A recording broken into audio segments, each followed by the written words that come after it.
융합학문의 시대, 과학적 사고를 요구하다. 오늘날 융합은 새로운 학문 연구 방법으로 주목받고 있습니다. 융합이 주목받는 이유는 무엇일까요?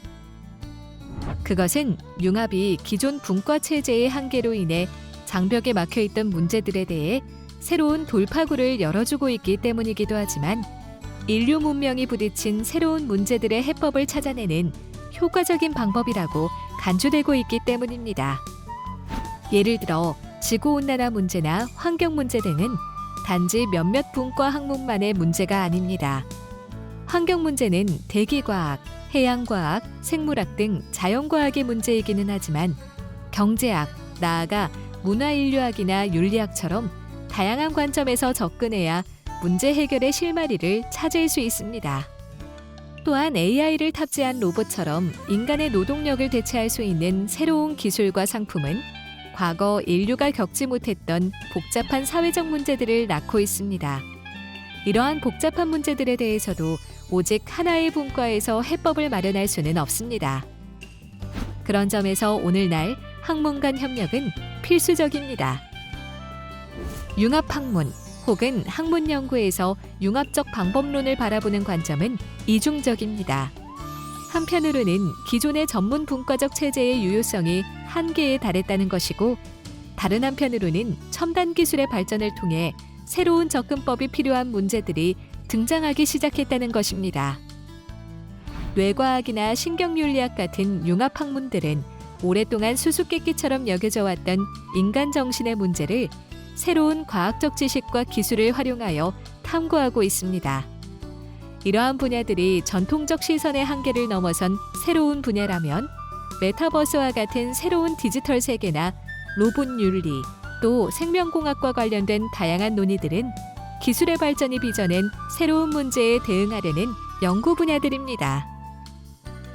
물론 새로운 학문 분과가 등장했다고 해서 또 새로운 연구 방법이 등장했다고 해서 과학적 사고의 근간이 바뀌는 것은 아닙니다. 서로 이질적인 영역의 연구들이 융합하거나 협업하기 위한 기초적인 논리와 문법은 여전히 과학적 사고입니다. 과학적 사고란 아주 넓게 말해서 어떤 주제를 이해하고 설명하기 위한 지적 노력으로서 객관적인 증거에 입각한 합리적 판단들로 구성된 체계적인 생각입니다. 따라서 과학적 탐구 활동에는 설명이 필요한 현상이나 문제의 발견, 관찰과 증거 자료의 수집, 문제 해결을 위한 가설의 수립, 가설이나 이론의 입증 내지는 반증을 위한 실험의 구상과 기획 등 다양한 활동들이 포함됩니다. 그렇다면 과학적 사고가 중요한 이유는 무엇일까요? 과학적 사고가 중요한 까닭은 그것이 우리가 부딪히는 많은 문제들에 대해 신뢰할 만한 정보를 제공하고 주어진 여건 아래서 문제를 풀어가는 최선의 해법을 모색할 수 있게 해주기 때문입니다.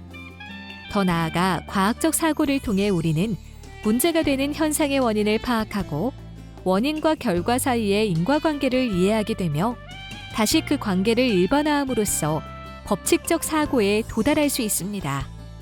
더욱이 우리는 과학적 사고를 통해 문제가 되는 현상을 설명할 수 있을 뿐만 아니라 미래 사건을 예측할 수 있게 해줍니다.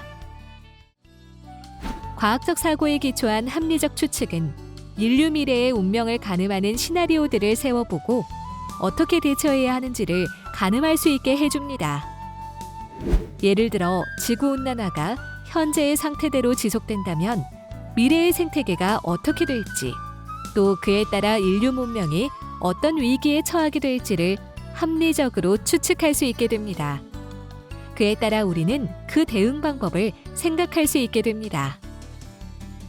이는 AI를 탑재한 로봇이 우리 사회의 생산 노동을 담당하는 경우나 생명공학을 통해 인간의 생물학적 조건이 근본적으로 변화되는 경우처럼 첨단 기술 발전이 우리 사회를 어떻게 변화시키고 어떤 문제들을 야기할지에 대한 추측의 경우에도 마찬가지입니다. 미래에 대한 합리적인 추측은 현재 우리가 어떤 일들을 해야 하는지를 알려줍니다. 결국 오늘날 새로운 연구 패러다임으로 등장한 융합과 과학적 사고는 문제 해결이라는 관점에서 보면 동근원적인 지적 태도라고 할 수 있습니다.